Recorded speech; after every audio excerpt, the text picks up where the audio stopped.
వికారాబాద్ జిల్లా పోడూరు మండలం రంగ్చెర్లలో ట్రిపుల్ భూ బాధిత రైతులు నిరసన బాట పట్టారు. నేషనల్ హైవే రోడ్డు నుంచి రాకమ్మ దేవాలయం వరకు నిరసన ర్యాలీ చేపట్టారు. రీజనల్ రింగ్ రోడ్డు అలైన్మెంట్ తాము తీవ్రంగా నష్టపోతున్నామన్నారు. అలైన్మెంట్ మార్చాలని డిమాండ్ చేశారు. కొత్త అలైన్మెంట్లో మొత్తం 59 సర్వే నంబర్లలో 200 మందికి పైగా రైతులు నష్టపోతున్నారని చెప్పారు.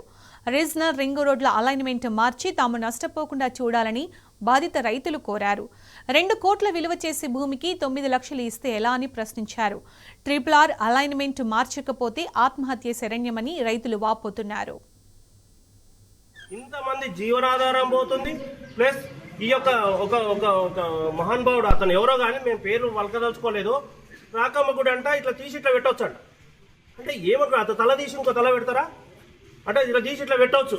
ఒక నాయకుడు మాట్లాడుతుంటాడు, ఏంది ఇది అంటే ప్రజల అభిష్టాన్ని రైతు యొక్క అభిష్టం మేరకు తీసుకోండి, పర్వాలేదు. అభివృద్ధి చేయాలి. వాళ్ళ యొక్క అభిష్టం ఒక 2 కోట్లు వలుకుతుంది. మేము ఈ 25 రోజుల నుంచి ఎంక్వైరీ చేస్తే అందరూ రైతులేమో బాధపడుతుంటే మేమందరం కూడా ఎంక్వైరీ చేస్తే మనకు వచ్చే రూపాయి ఏదైతే 3 ఇంతలు మాత్రమే వస్తుంది. ఇక్కడ 2,81,000 ఉంటే 2,81,000 ఇంటూ 3 అంటే 9 లక్షల రూపాయలకు మేము 2 కోట్ల భూమి వదిలిపెట్టాలనా? అంటే ఏం న్యాయం? అంటే ఒకరిని చంపడం 10 మందికి పెట్టడమా? ఈ భూమి ఇక్కడ నుంచి రోడ్డు పోతే పక్క భూమిలో 5 కోట్లు వలుకుతుంది. 5 కోట్లు వలుకుతుంది అంటే ఇతను 5 కోట్లు రావు, ఈ 2 కోట్లు రావు, ఏమి రావు. అంటే మేమేం అడిగేది ఏంటంటే ధర్మంగా ఈ 2 కోట్లకు కాస్త ఇంకా పెచ్చు చేసి ఇవ్వండి. అట్లా ఇవ్వడానికి వస్తే అందరూ కూడా ముందుకొస్తారు. కాని పక్షంలో రైతుల జీవనాధారం అనేటోడు పండుకుంటే ఈ ప్రపంచం ఎట్లా బతుకుతుంది? రైతు అనేవాడు లేకపోతే రైతే రాజు అని చెప్పి రైతులను చంపుతున్నారు. ఇది కరెక్ట్ కాదు.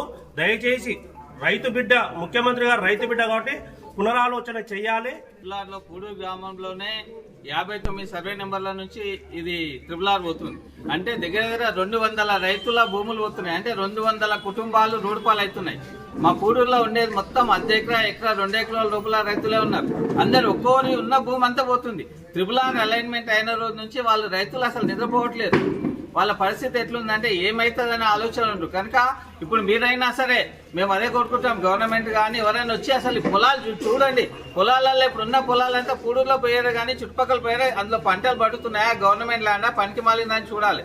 యాక్చువల్గా సెకండ్ అలైన్మెంట్ చేసిండ్రు. ఈ అలైన్మెంట్ పై తిప్పపూర్ కంచె నుంచి ఉంది. తిప్పపూర్ కంచె నుంచి పోతే రైతులే 10% ల్యాండ్ పోతుంది, 90% గవర్నమెంట్ ల్యాండ్ పోతుంది. కానీ ఇప్పుడున్న ఈ అలైన్మెంట్, కొత్త అలైన్మెంట్ లో మొత్తం రైతుల ల్యాండ్స్ పోతున్నాయి.